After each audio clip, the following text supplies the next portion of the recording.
Good morning students.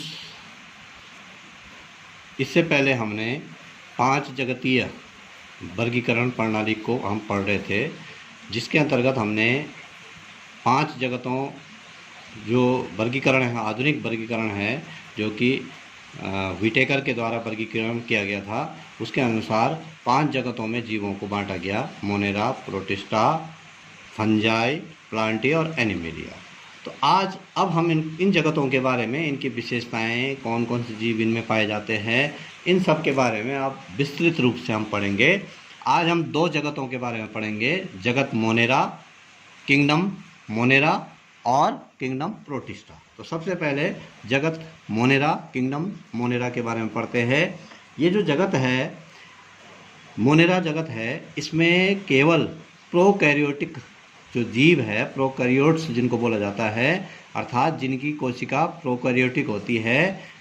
Prokaryotic का मतलब होता है कि ऐसी कोशिका जो कि पूर्ण रूप से विकसित नहीं है, जिसमें जो अन्य अंगक पाए जाते हैं, माइटोकॉन्ड्रिया, लवक या जो भी पाए जाते हैं, वो पूर्ण रूप से विकसित नहीं होते हैं। केंद्रक झिल्ली नहीं पाई जाती है। ये जो है इसकी कैरेक्टरिस्टिक फीचर है प्रोकैरियोटिक की। तो मोनेरा जगत में समस्त एक कोशिकीय, पहले तो एक कोशिकीय, उसके बाद प्रोकैरियोटिक जीवों को रखा गया है। इसके अंतर्गत समस्त जीवाणु, साइनोबैक्टीरिया जैसे जीवों को इस जगत के अंतर्गत रखा गया है। अब देखते हैं हम characteristic feature of the kingdom Monera. Monera जगत की विशेषताएं हम एक एक करके अब देखते हैं। सबसे पहला है कि इसके जितने भी जीव है इस मोनेरा किंगडम में, सभी एक कोशिकीय होते हैं। इनकी जो कोशिका होती है वो प्रोकैरियोटिक होती है, अर्थात कोशिकांग अल्प विकसित होते हैं, केंद्रक झिल्ली रहित होता है और गुणसूत्रों की संख्या 1 होती है। इसके अलावा ये सभी प्रकार के आवासों में, ऑल हैबिटेट्स में ये रहते हैं। जल में भी रहते हैं, लवणीय मृदा में भी रहते हैं, स्थल में भी रहते हैं, गर्म जल में भी रहते हैं, जंतुओं और पौधों के शरीर में भी परजीवी के रूप में भी पाए जाते हैं, सड़े गले कार्बनिक पदार्थों में भी ये पाए जाते हैं, अर्थात ये हर जगह पाए जाते हैं। इनकी जो कोशिका होती है, उसकी जो लेंथ होती है, लंबाई होती है, वो 1 म्यू एम से लेकर 10 म्यू एम तक होती है। माइक्रोमीटर जिसको बोला जाता है, अर्थात बहुत छोटी इसका आकार होता है। कोशिका भित्ति जो है वो पेप्टाइडो ग्लाइकोन की बनी होती है, जिसमें कि सेलुलोज नहीं पाया जाता है। सामान्यतः पादप कोशिकाओं में सेलुलोज पाया जाता है। इनकी जो कोशिका भित्ति होती है इनमें नहीं पाया जाता है। पॉलीसेकेराइड पाया जाता है। इसके अलावा इनमें जो राइबोसोम होता है जनरली वो 70S प्रकार का होता है। जो उच्च कोटि के जंतु या वनस्पतियाँ होती हैं उनमें 80 और 90S प्रकार के राइबोसोम पाए जाते हैं। तो आगे जो इसकी जो कैरेक्टरिस्टिक फीचर है, वो अगली जो कैरेक्टरिस्टिक फीचर है इसकी, प्रजनन जो होता है इनमें कायिक और अलैंगिक विधियों से होता है, मतलब लैंगिक जनन इनमें नहीं पाया जाता है। श्वसन की जो प्रक्रिया होती है वो मीसोसोम्स के द्वारा होती है। जो इनकी कोशिका भित्ति होती है उसमें छिद्र पाए जाते हैं, जिनको मीसोसोम्स बोला जाता है। उसी के द्वारा ऑक्सीजन और कार्बन डाइऑक्साइड का विनिमय होता है। और ये जो है अवायवीय और वायवीय दोनों प्रकार का श्वसन करते हैं। पोषण स्वपोषी होता है भी होते हैं ये, मतलब अपना भोजन स्वयं भी बनाते हैं, और विषमपोषी भी होते हैं। तो इस प्रकार से ये कैरेक्टरिस्टिक फीचर है। अब इनके प्रकार जो है, 2 प्रकार के बैक्टीरिया या 2 प्रकार के मोनेरा पाए जाते हैं। एक को बोला जाता है आर्कियोबैक्टीरिया और दूसरे को बोला जाता है यूबैक्टीरिया। सबसे पहले आर्कियोबैक्टीरिया को देखते हैं। आर्कियो का मतलब होता है बहुत पुराने, प्राचीन जिसको बोलते हैं। शुरुआत के जो बैक्टीरिया थे उनको आदिम बैक्टीरिया या आर्कियोबैक्टीरिया उनको बोला जाता है। ये विपरीत पर्यावरणीय परिस्थितियों, क्योंकि जिस समय पृथ्वी की उत्पत्ति हो रही थी, जिस समय जीव की उत्पत्ति हो रही थी, उस समय के ये बैक्टीरिया है।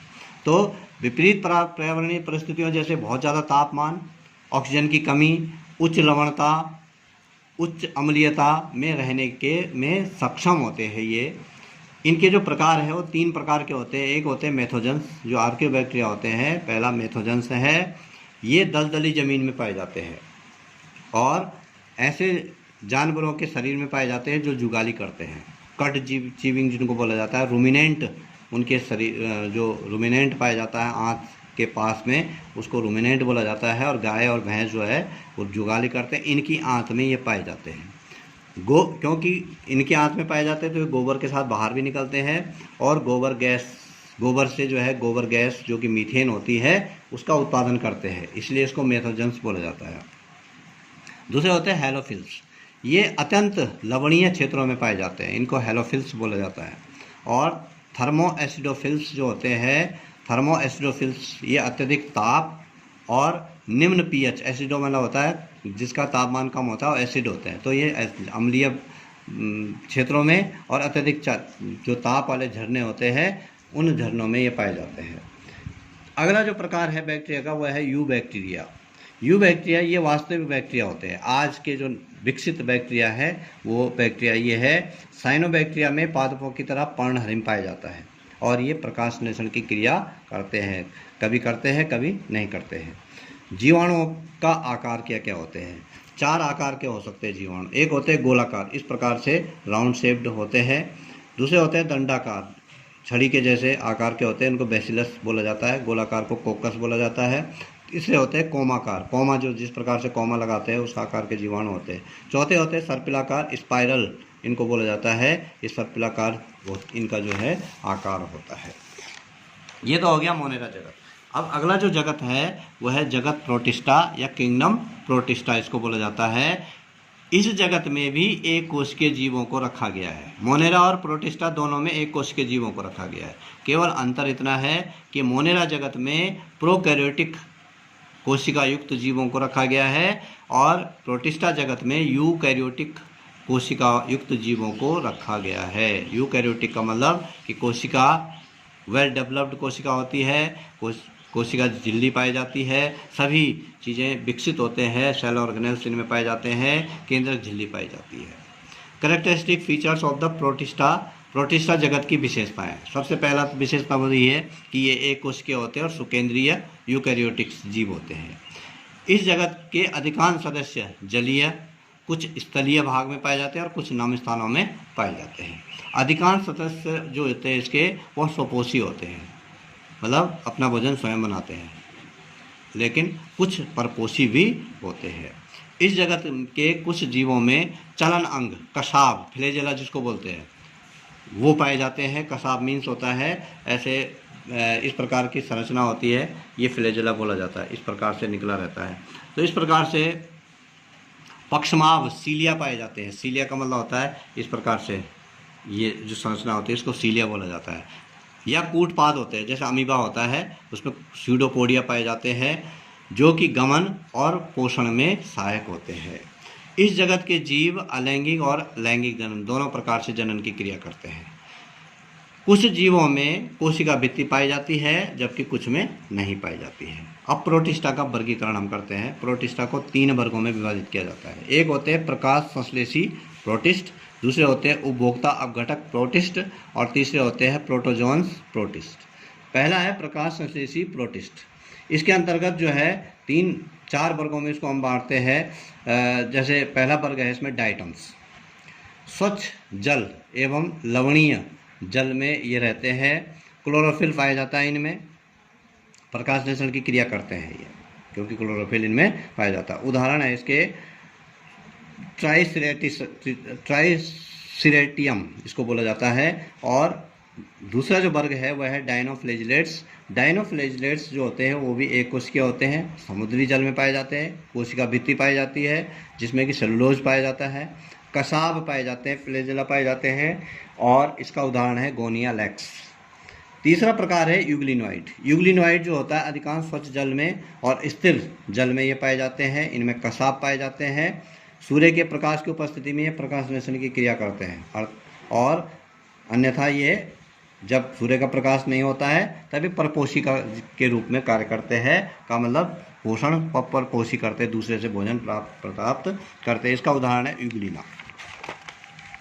अगला जो प्रकार है वो है उपभोक्ता अपघटक प्रोटिस्ट, कंज्यूमर डिकम्पोजर प्रोटिस्ट इनको बोला जाता है। इनमें भिन्न प्रकार के अवशेष जो होते हैं, अवपंक जिनको बोला जाता है, अवपंक कवक जो होते हैं वो पाए जाते हैं। अवपंक जो बोलते हैं जो कि दूसरे को खाकर जो है मृत भोज्य पदार्थों को जो है से भोजन ग्रहण करते हैं, ये परजीवी के रूप में होते हैं। इसका उदाहरण है प्लाज्मोडियम। तीसरा जो प्रकार है वह है प्रोटोजोन प्रोटिस्ट। प्रोटोजोन प्रोटिस्ट जो होते हैं ये सभी परपोषी प्राणी समभोजी होते हैं। प्राणी समभोजी का मतलब होता है कि ये भोजन दूसरों से तो ग्रहण करते हैं लेकिन उसको पचाने का कार्य भी ये करते हैं। इनको 4 वर्गों में बांटा गया है। एक है अमीबीय प्रोटोजोआ, अमीबॉइड प्रोटोजोआ इसको बोला जाता है, प्रोटोजोआ अमीबॉइड प्रोटोजोआ इसको बोलता है। ये जो होते हैं ये स्वच्छ जल में पाए जाते हैं या समुद्री जल में पाए जाते हैं या नम मृदा में पाए जाते हैं। इनके शरीर में कूटपाद पाया जाता है जिसकी सहायता से गमन भी करते हैं और शिकार भी करते हैं। इसका उदाहरण है अमीबा और एंट अमीबा।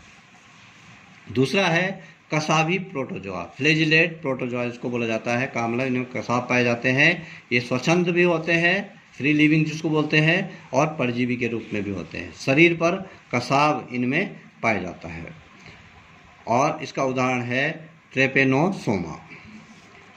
पक्षमाभी प्रोटोजोआ, पक्षमाभी का मतलब सीलिया इनमें शरीर में पाए जाते हैं, सीलिएटेड प्रोटोजोआ इनको बोला जाता है। और अत्यंत सक्रिय गति करने वाले जलीय जीव ये होते हैं और शरीर पर पक्षमाभ या सीलिया इनमें पाए जाते हैं। उदाहरण है इसका पैरामीशियम।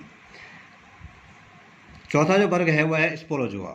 स्पोरोजोआ में इनमें विविध परजीवी जीव पाए जाते हैं जैसे प्लाज्मोडियम। ये मोनेरा और प्रोटिस्टा यहीं पर समाप्त होता है। नेक्स्ट डे हम पढ़ेंगे कवक। Thank you.